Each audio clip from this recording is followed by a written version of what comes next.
तो धनु मकर राशि, सबसे पहले आपके बारे में जानेंगे कि आज का दिन कैसा है और इस दिन को कैसे आपको जीना है। तो आइए ज्योतिष गुरु से पूछते हैं कि आप क्या करें, क्या बिल्कुल ना करें। धनु राशि वालों के लिए अचानक धन लाभ भी बना हुआ है और हालात भी बेहतर हुए हैं। यहाँ तक कि आपकी बचत और आपकी समृद्धि में भी इजाफा हुआ है। क्या करना चाहिए इस समय में?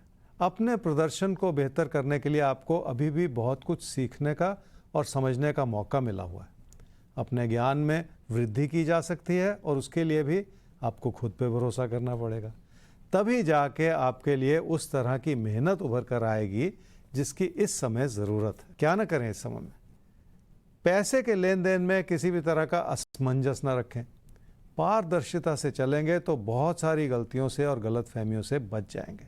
जब भी खर्चे बढ़े हुए हों तो कोई भी गलती करते चले जाना ठीक नहीं होता।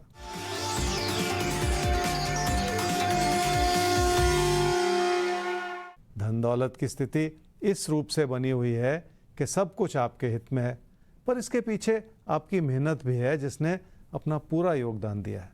अभी का समय भाग्यशाली नहीं कहा जा सकता, पर फिर भी हालात आपके लिए हर तरह से संभले हुए हैं।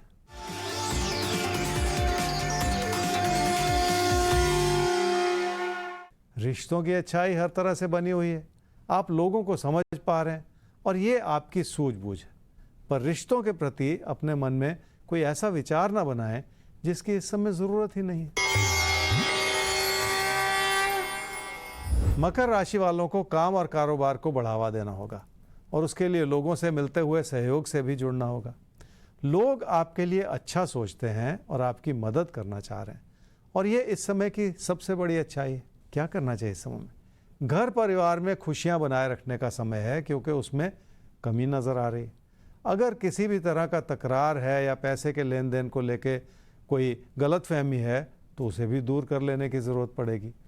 किसी भी तरह के तकरार को बढ़ावा देते चले जाने से भी आपको इस समय बचना ही पड़ेगा।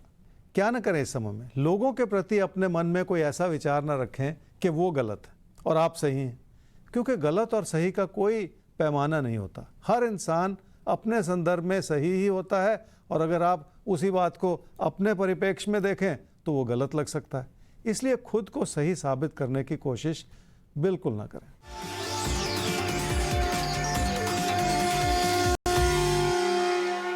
आर्थिक स्थिति में तेजी से सुधार हो सकता है, पर पैसे की देनदारी का दबाव भी ऐसा है जिसे समय रहते चुकता कर लेना चाहिए ताकि आने वाले महीने में आप चिंता मुक्त हो जाएं। और आप सबको चिंता मुक्त करने का ही तो काम करता है राशिफल। हमारे साथ रहिए और हर चिंता से मुक्त हो जाइए। अपने दिन को बेहतर ढंग से प्लान करते हुए बेहतर तरीके से आप आगे बढ़िए। तो आगे बढ़ते हुए अब सवालों का सिलसिला शुरू होने जा रहा है और एक सवाल जो कि एक माँ ने अपनी बेटी के लिए पूछा है लेकिन नाम न बताने के लिए कहा है। तो बहुत ध्यान से सुनिएगा डिटेल्स। 11/9/1987 5:50 शाम को जन्म हुआ है दिल्ली में। शादी को लेकर आप परेशान हैं बेटी की कि शादी कब तक होगी। रिश्ते बहुत आए, बात कई जगह चली लेकिन बात कहीं फाइनल नहीं हो पाई। वो एजुकेटेड हैं, काम भी कर रही हैं, लेकिन शादी तय नहीं हो पा रही ज्योतिष गुरु। अब उम्र भी काफ़ी बीत गई है, अब घर वाले परेशान हैं। तो क्या कुंडली कह रही है इनकी? आपने अपनी बेटी के बारे में पूछा जी, उसकी शादी के बारे में।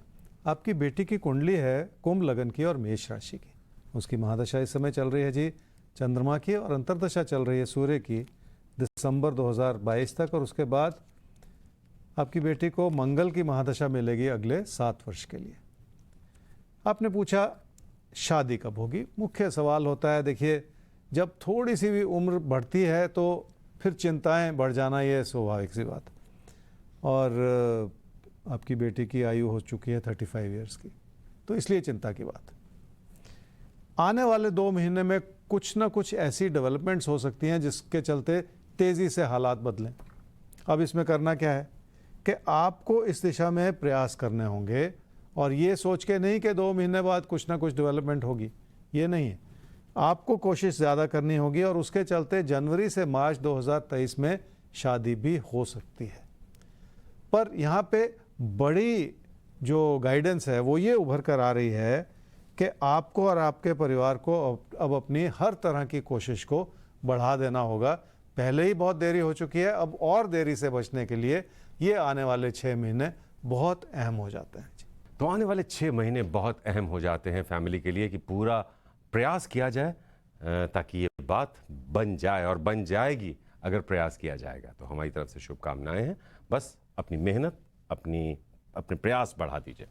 फिलहाल मेहनत और प्रयास अगर हम बढ़ा दें तो ज़िंदगी में कुछ भी कर पाना मुमकिन हो जाता है, लेकिन यहीं पर भाग्य भी अपना खेल खेलता रहता है साथ साथ। तो भाग्य तो अपना खेल खेलेगा, देखिए आपकी ज़िंदगी में वो कुछ ना कुछ तो अजीब परिस्थितियां आपके सामने लेकर आएगा ही। निर्भर इस बात पर करता है कि आप उन परिस्थितियों के लिए कितने तैयार हैं।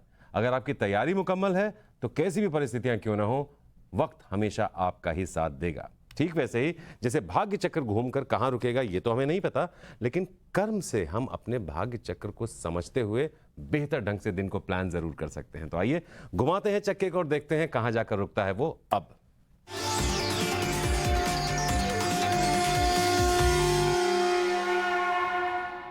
तो भाग्य चक्र अब रुका है मिथुन और कर्क आप पर। तो आइए जानते हैं आपके आज के दिन को, और फिर कर्म क्या हो, कैसे हो, क्या करें क्या ना करें, ये सब कुछ आपको बताएंगे ज्योतिष गुरु।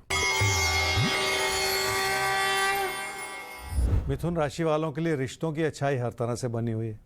घर परिवार में भी सुख है और इसी वजह से आप अपनों के लिए बहुत कुछ कर पा रहे हैं, और उसमें आपके बच्चे भी शामिल।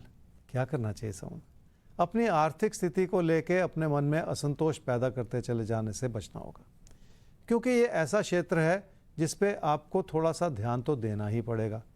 असंतुष्ट रहने की भी आदत बन जाती है, पर अपनी अच्छाई और अपनी उपलब्धियों को देखना कहीं ज़्यादा ज़रूरी होता है। क्या न करें इस समय में? किसी प्यार मोहब्बत के रिश्ते के प्रति अपनी इच्छाओं को इतना ज़्यादा ना बढ़ाएं कि आप सही और गलत की पहचान भूल जाएं।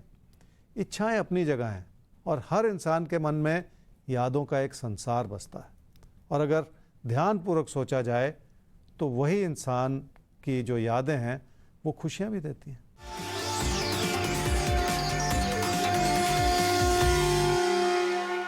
आमदनी ठीक है, पर आप अपनी आमदनी से खुश नहीं। बचत इसलिए नहीं बढ़ रही क्योंकि आपके अपनों की ज़रूरतें बढ़ रही हैं और उन्हें तो पूरा करना ही है, इसलिए हर चीज़ को व्यवहारिकता की नज़र से देखना भी बहुत ज़रूरी है। कर्क राशि वाले ये समझ लें कि ज़िंदगी की खुशियाँ इस बात पर निर्भर करेंगी कि घर परिवार में आप कितना सुख और सुकून बना पाते हैं, और आपने इस दिशा में हर तरह की कोशिश की है और कामयाबी भी प्राप्त की है, पर आपको ज़िंदगी का तालमेल बिठाना होगा। अब काम और कारोबार की ओर भी ध्यान देना होगा। क्या करना चाहिए इस समय में? अपने काम और कारोबार में आपको लगन पैदा करनी होगी, ताकि आपके मन में जो अनिच्छा पैदा होती जा रही है उसे भी समय रहते संभाला जा सके। शायद यही वजह है कि आप हर दिन किसी न किसी तरह का परिवर्तन का ही सोचते चले जा रहे हैं। क्या न करें इस समय में? किसी ऐसे निवेश का ना सोचें जिसके चलते आपके खर्चे बढ़ते चले जाएं और हालात बेकाबू हो जाएं। अगर कोई फैसला करने की बहुत ज़्यादा इच्छा है तो भी आप एक बार फिर सोच लें। ज़रूरी नहीं है कि जल्दबाजी में लिया गया हर फैसला सही ही हो।